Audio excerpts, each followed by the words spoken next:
Hey, welcome to Monday Meals. I'm Coach G Short. Today we're going to be making a almond crusted salmon. Now you might say, that's way too hard, but you'll be surprised how easy it is. See you right after this.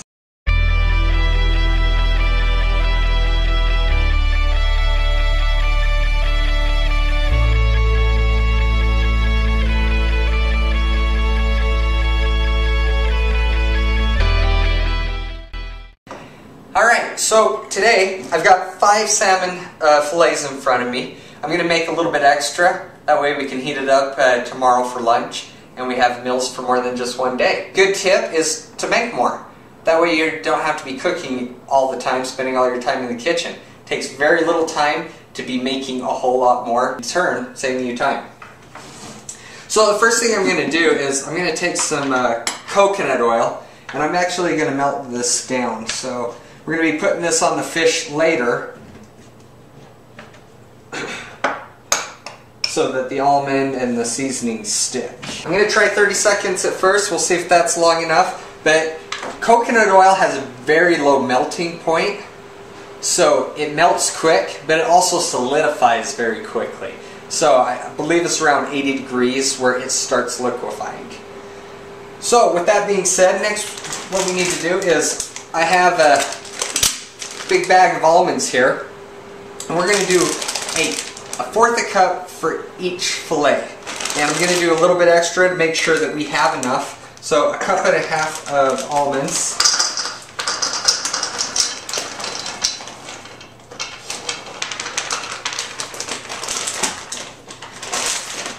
And we're just going to pour it into our food processor here. Now the next thing is spices. The fun thing about spices is everybody's a little bit different. Everybody wants to do it a little bit differently. So, even though I'm telling you exact measurements, make sure that you try it out, you change things up. Some people might want it spicy. I'm not adding any chili powder tonight. I'm using cumin, salt, pepper, some onion powder, and some garlic powder. That's it. So let's get started.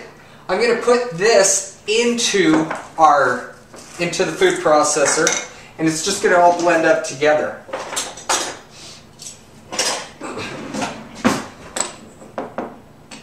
So I'm taking about, this is a half tablespoon, but I'm taking probably half of that. So a fourth of a tablespoon of salt. Now my wife will confess to this that I am a pepper lover, so we're going to do a whole half a tablespoon of pepper. Hopefully she doesn't shoot me later. And then the garlic and onion powder, I'm going to do 2 teaspoons of each. Got my fancy measuring. Each click is a fourth a teaspoon. So 1, 2, 3, 4, 5, 6, 7, 8. So that's 2 teaspoons of onion powder, and then we're 2 teaspoons of garlic powder. Now I know some people differ, but I'm one that you really can't go wrong with garlic and onion powder. And there we go. And that measured out just perfect because I am out. Now cumin, I'm going to do a teaspoon and a half. Really good in all sorts of things. People usually use it for Mexican, and that's where I found it. But I found it translates very well to other recipes. So, like I said, don't be afraid to play with spices. Add a few things. You know, one thing you might like a little bit more than the other, but as long as you're not adding too much, you should be good. So let's go ahead and mix this up. I'll turn down the volume so I don't kill your ears. As you can see, we've got some chunks of almond. We like a little bit of crispies on top of our salmon, so should be good. And it looks like I probably made more than enough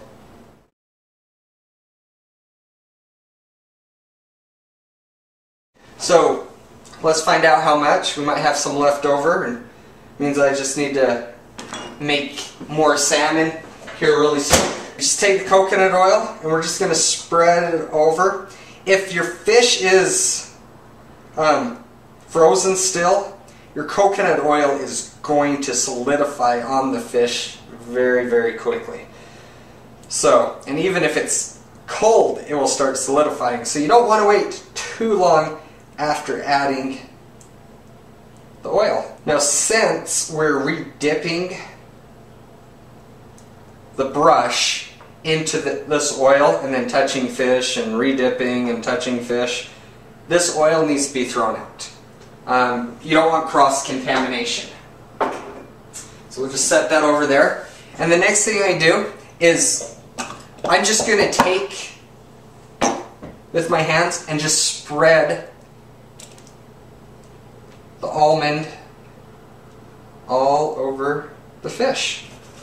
After I get it all covered, I'm going to pat down the almond mixture onto the fish. Now, one thing to note, just like with our oil, if we put the fish directly into the nuts, we risk contamination of nut mixture we might have left over. So that's why I'm taking it by hand and putting it on the fish, opposed to putting the fish onto the almond mixture. So I'm going to press that down. It's going to help it stick just a little bit. Add just a little bit more here. Okay, so I got the grill outside. It's heating up. We're going to go throw these on and cook them up. I'm here at the grill. Got my salmon here. If you can see my breath. A little bit cold out here. So the grill's always hot year round. So I'm just going to throw these on. Now every grill is different. So time-wise is going to differ for everybody. I cooked mine at a medium heat, just to let it cook, and I'm going to let it go for about 6 minutes and then recheck on it, and you just go through until it's flaky. So I'll give you an example of that here, hopefully in just about 6-7 minutes. So it's been probably 8 or 9 minutes now. I came out at 6, still wasn't ready, so let's go ahead and nice and warm. As you can see, it's very, very cold out here. Now the nuts on the top are browning, so and the fat is actually collecting at the sides. I'm no chef professionally, I just play one on YouTube, but these look done. And the fish is flaking, so we're good to eat. And there we go. There's our dinner. Easy, easy, easy. I mean, the fish took us maybe 15 minutes, maybe, and that's with cooking time. So in the time that it was cooking, I was able to clean up. As you can see here, maybe a cup and a half is a little bit too much for the almonds. But I have plenty left over, and since I didn't contaminate it with the salmon, should be good for next week when we have fish again. Let's give this a try.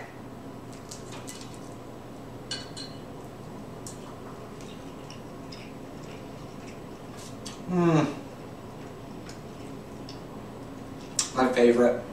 So good. So, give the recipe a try. Come back, leave some comments down below. Don't forget to hit that subscribe button. Also, check out my last video, and when it comes out, click on that next video. Until next time, I'm Coach G Short, saying keep your goals in front of you and keep forging forward.